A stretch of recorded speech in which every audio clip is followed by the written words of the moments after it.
não consegue voltar. Tudo bem? Olha lá, pessoal, se vocês, porventura, tiverem uma mulher grávida, não adianta, né, terceiro trimestre, por exemplo, que a barriguinha já está bem grande, não adianta vocês quererem fazer compressões torácicas com ela deitadinha de barriga para cima. Não dá, porque o útero vai estar grandão por causa do bebê, e daí a hora que vocês comprimirem, gente, não vai passar sangue lá para o coração, tá? Porque o útero está em cima de vasos sanguíneos bem importantes, tá? E não vai passar, não adianta. Então, vocês têm que inclinar essa mulher, né, num ângulo ali de 30 graus, mais ou menos, né, em uma superfície rígida, e daí fazer essas compressões, tá? Então, acima de 20 semanas, pessoal, tá? É interessante, né, que se incline essa mulher para que possa fazer essas manobras de forma adequada. Fazer manobra cardíaca, né, em mulher em decúbito dorsal, né, ou seja, retinha, de barriguinha para cima, retinha assim, e a barriga está muito grande, não vai ter fluxo sanguíneo, tá? Infelizmente, vocês não vão conseguir ter resultados, tá? Uma outra técnica, pessoal, não se assustem, isso daqui quem faz é médico e enfermeiro, tá? Ou socorrista bem treinado. Isso daqui, pessoal, eu não tenho, por exemplo, né, condições de fazer aquela questão da inclinação. Então, o que eu vou fazer, gente? Eu vou empurrar essa barriga.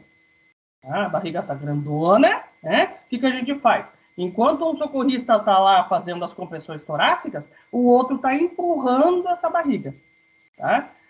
Isso aqui é mais para profissional da área da saúde, mas não se assustem, por exemplo, se vocês têm lá um ambulatório, né? O técnico de enfermagem também é treinado para isso, o bombeiro civil também é treinado para isso, tá? Então não se assustem se os profissionais fizerem isso daqui. Isso daqui faz parte do treinamento e ajuda a tirar o útero de cima dos vasos importantes que eu comentei com vocês. Consequentemente, na hora da reanimação, esse sangue vai poder fluir de forma mais adequada. Tudo bem? Olha lá, pessoal, as ventilações, né, gente? Então, 2 ventilações em até 10 segundos, e daí, adulto, 6 segundos, 3 segundos para criança e 2 segundos para bebê. Tudo bem? Tem que ver, gente, quando vocês estão ventilando, tem que ter expansão de tórax, tá? Justamente para vocês terem certeza que está ventilando de forma adequada, tá? Não ventila se não tiver equipamento adequado, tá? Aquela história. Não realiza boca. A própria norma, pessoal, desde 2015 ela fala isso. Se você não tem condições de ventilar, as compressões torácicas externas são mais do que o suficiente, ok? Olha lá, pessoal, aqui se vocês tiverem a boca máscara, ou seja, o nome dessa máscara aí, gente, é Pocket Mask. Ela tem a opção, algumas delas têm a opção de você ligar no cilindro de oxigênio, mas não precisa necessariamente. Se ligar é melhor, claro, mas a maioria das empresas não vai ter cilindro de oxigênio disponível, né? Então, o que acontece? A Pocket Mask, gente, você consegue ventilar essa vítima com bastante segurança. Por quê? Porque essa válvula ali, pessoal, é uma válvula unidirecional. Então, o que você ventila entra e vai para a vítima, e se porventura essa vítima vomitar, não volta, tá? Esse vômito não volta, então a tendência é escorrer para os lados. Então, o socorrista que está usando essa máscara, ele fica bem seguro, tá? Olha lá, pessoal, cuidado com a distensão gástrica, né? Não dá pra... Antigamente a gente mandava ventilar um monte. Não, gente, cuidado, tá? Você ventila a tua vítima do mesmo jeito que você respira, tá? Primeiro, tem a questão da distensão gástrica, né? Não pode ventilar muito forte, não pode ventilar muito rápido, né? Se a via aérea do paciente estiver obstruída, você primeiro tem que desobstruir, porque senão não adianta ventilar, não vai passar, né?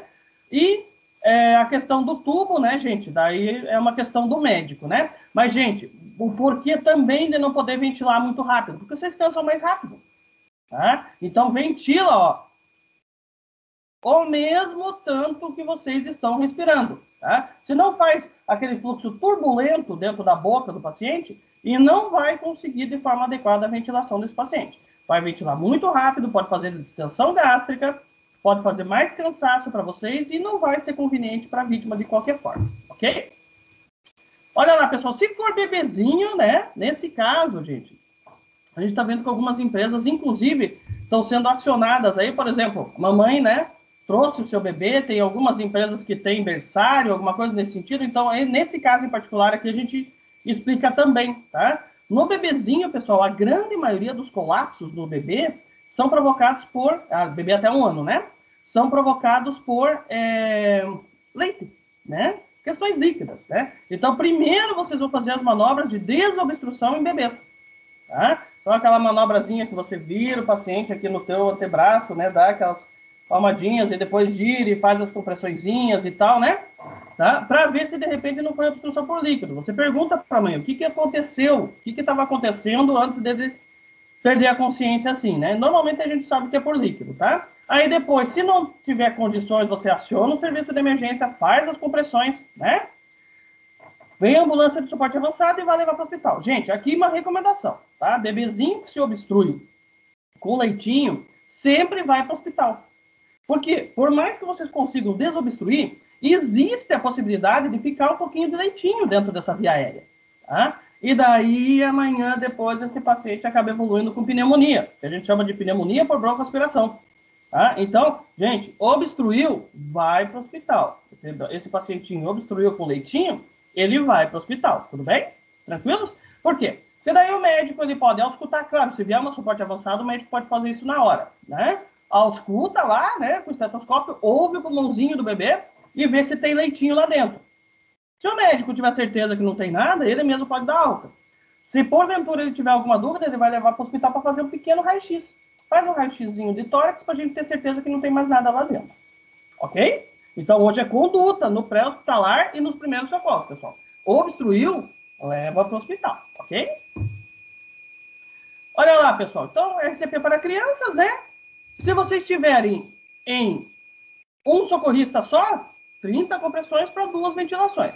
Se vocês tiverem em 2 socorristas, aí 15 compressões para 2 ventilações. Diferente do adulto, né, gente? 32 no adulto sempre, né? 30 compressões, 2 ventilações.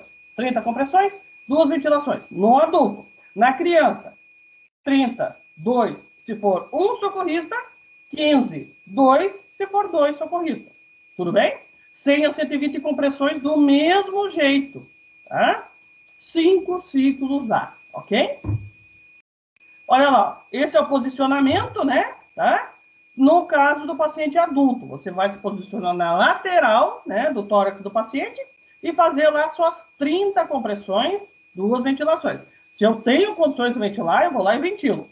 Se eu não tenho condições de ventilar, pessoal, aí eu não ventilo, tá? Eu tenho as minhas precauções universais de biossegurança.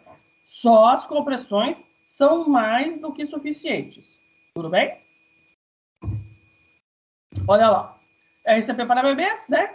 32 ou 15,2, né? Controle de via aérea com o coxim, tá? Que a gente vai controlar, justamente para fazer aquela hiperextensão do pescoço, né?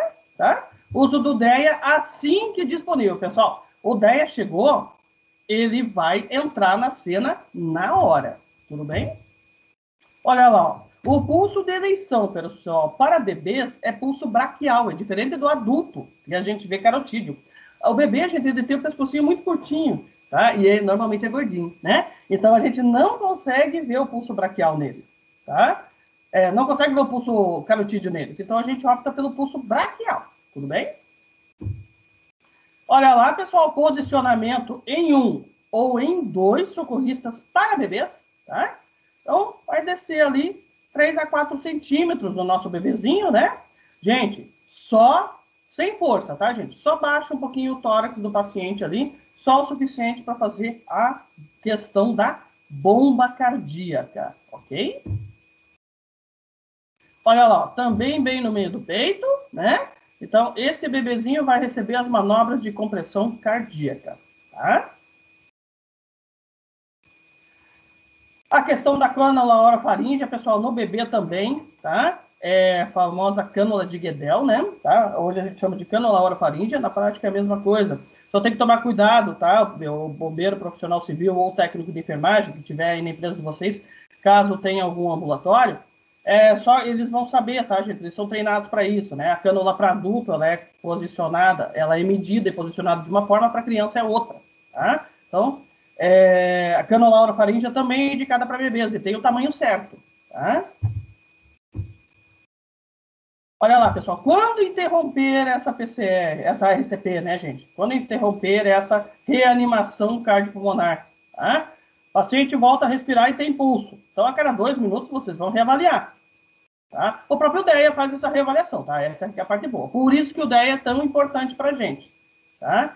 O paciente é transferido para outra pessoa. Chegou o suporte avançado, pessoal, eles vão assumir a situação, tá? Caso eles peçam ajuda, gente, ajudem eles, claro, né? Mas, em geral, eles acabam assumindo a situação.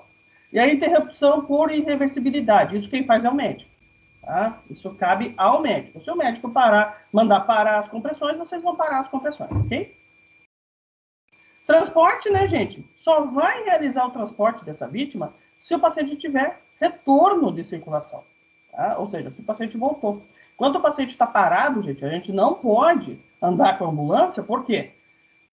Porque se for dar choque nesse paciente, se pegar uma lombada, se pegar um buraco, alguma coisa, né, acaba sendo mais perigoso para o socorrista também, tá?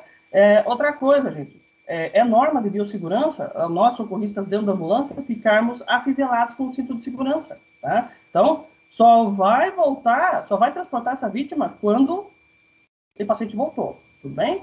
O DEA vai continuar nesse paciente, tá? Claro, né, gente? Tem o DEA de vocês lá da empresa, né? E tem o nosso DEA lá. Claro que a gente vai trocar daí, tá? O DEA de vocês fica com vocês, né? E pare a ambulância sempre que for usar o DEA. Isso para o pessoal que estiver fazendo aí, de repente, uma reciclagem de socorrista, alguma coisa nesse sentido. Tudo bem? Olha lá, pessoal. Encaminhar o paciente, no caso dos cuidados pós-PCR, né, gente? Encaminhar o paciente para uma equipe multidisciplinar, né? Suporte cardiopulmonar e neurológico, hipotermia terapêutica, intervenções coronarianas percutâneas, isso tem que acontecer, ou seja, vocês têm que levar esse paciente para um local adequado, tá? E monitorização contínua desse paciente. Olha lá, quando não iniciar, né? Aí, infelizmente, pessoal, situações em que as lesões são incompatíveis com a vida, tá? Por exemplo, passou um trem em cima, né? Não tem condições, né, gente? A questão da decapitação, claro, passou em cima da perna, dos membros, né? Tem condições. Mas, por exemplo, passou em cima do tórax do paciente, decapitou, né? Aí não tem condições. Infelizmente, não tem condições, tá? Os ferimentos incompatíveis com a vida, né, gente? Tá? Ou a execução da reanimação, pessoal, pode colocar em risco a vida de vocês. Então, às vezes, o ideal, gente, tá? Claro que o profissional tem que estar bem treinado, né? Mas, às vezes, o ideal é justamente vocês retirarem essa vítima do local de perigo, deixarem ele no local seguro e daí iniciarem as manobras de reanimação. Tudo bem? Gente, muito obrigada pela participação de vocês e até o próximo módulo.